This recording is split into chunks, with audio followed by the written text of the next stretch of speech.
Our next speaker will delve into the power of love and activism. And as you probably know, past June it was Pride Month, right? And every year, people celebrate the possibility of loving whoever they please and expressing themselves to the fullest. But still to this day, people wonder, why? Why do we need a full Pride Month? Why do we need this? Some call it useless, or what I have heard people even call it propaganda. But when you hear our next speaker talk, you might want to rethink using words such as unnecessary and useless. Tonight we will welcome Rémy Bonny, the director of Forbidden Colors, a non-profit organization that supports the actions of the LGBTIQ+ community all over the globe. He's an expert in the way that conservative and anti-democratic regimes use their fight against human rights while using the LGBTIQ+ community as a scapegoat. He has done a lot of research on the non-inclusive laws of Russia and Hungary, and the activism of Forbidden Colors of Rémy Bonny against Hungary led to the biggest lawsuit in EU history against a member state. So yes, our guest is really out there. And asking me the celebration of this community and the activism against its opponent is not yet unnecessary. But I will leave the word now to our expert, Rémy Bonny.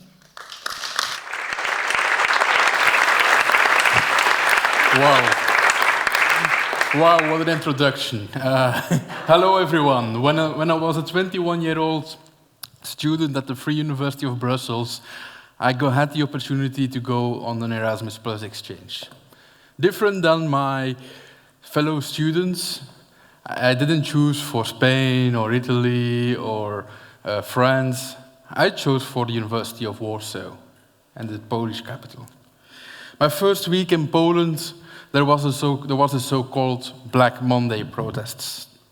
These were basically strikes of hundreds of thousands of women and allies who were protesting against the attempts to ban abortion by the ultra-conservative government. Some months later, hundreds of thousands of Poles were again going on the streets. This time, they were fighting a new reform that the far-right government was trying to do.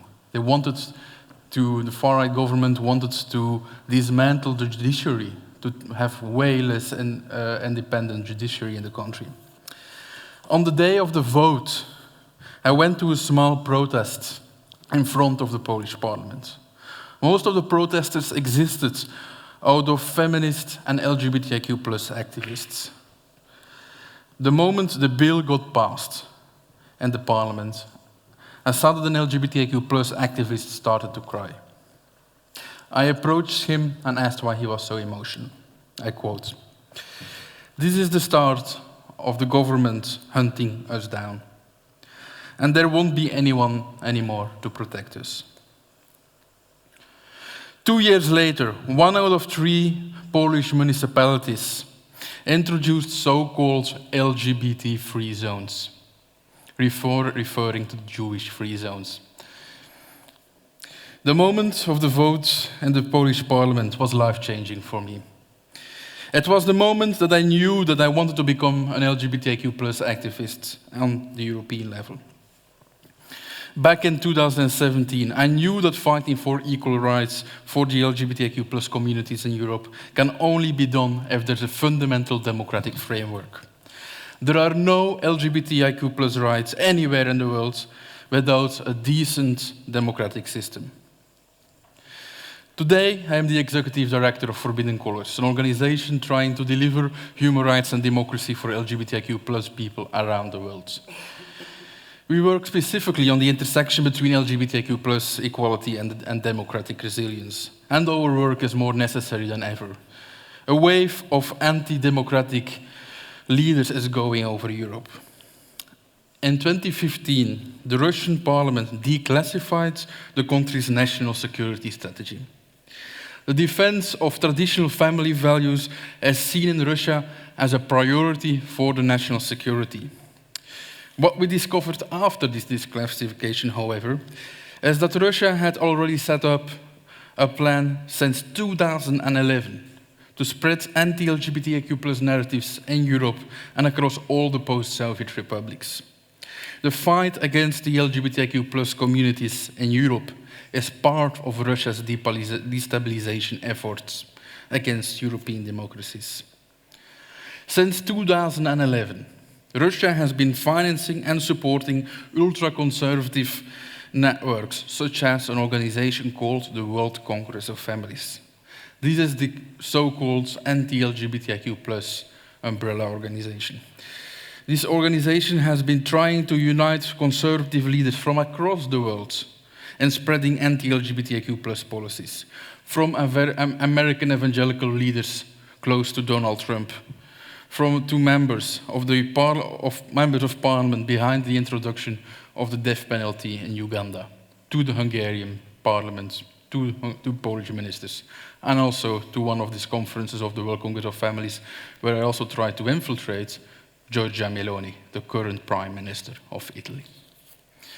This Russian-supported international organization was able to organize conferences everywhere in the EU and the US over the last decade to inspire so-called upcoming leaders to take anti-LGBTQ+ stances. And it worked.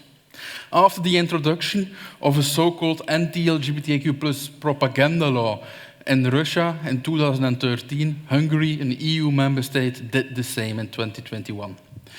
The law bans any kind of promotion or depiction of LGBTIQ+ people in places where children could be. The could be in my sentence is extremely important, because it means that basically any kind of depiction of LGBTIQ+ people on the street, in the media, and books is prohibited. It puts the LGBTIQ+ communities in the underground. They become officially second-class citizens. When the law was introduced, it led to one of the most polarizing European councils here in Brussels. Western European leaders were shouting at Viktor Orban that this legislation does not belong in the European Union. At the other hand, for Russia, it was mission accomplished. They were able to polarize and destabilize Europe even more. Today, we see, even in the Italy of Giorgia Meloni, governing parties trying to implement similar legislation. Over the last 5 years, we had attempts to introduce this Russia-style legislation in 4 more European member states: Croatia, Romania, Bulgaria, and of course, Poland. But we are fighting back. After 2 years of advocacy, the European Commission is finally taking the Hungarian law to the European Court of Justice in Luxembourg. Since this lawsuit started, we as Forbidden Colours were able to convince 16 member states of the European Union, representing 2 out of 3 citizens of the EU, to join the court procedures against Hungary.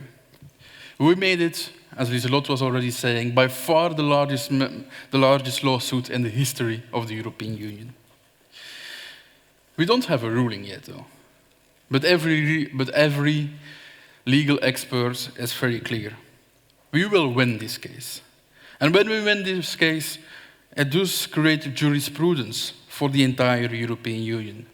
So it will no longer be possible anywhere in the EU to introduce similar legislation. When I wanted to become an activist at the age of 18, I never thought that I would be in the middle of geopolitical games. I never thought that I needed to check my phone, to let an expert check my phone on spyware every 3 months. I never thought that I'd have to stay in safe houses because thousands of pro-Russian hooligans in Georgia wanted to hunt me down. The reaction to our work means that we are changing the world. The aggressiveness of the ultra-conservative world shows that they feel threatened by us. But we won't stop. Therefore, I invite you to look into your goodie bags. There is a little bag in there. It looks a little bit like a bag that Michael would be using with Paris Hilton and on the rooftop of this building.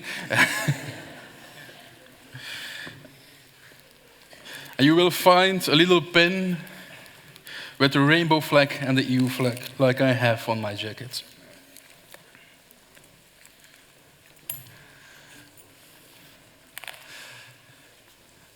I'm hoping that you will use this pen for yourself, because this is your opportunity to show to everyone that you are standing for democracy in Europe, that you are standing for human rights in Europe, and that you are standing for equality for the LGBTQ+ community in Europe. Nobody is equal until we are all equal. The power is yours. Thank you.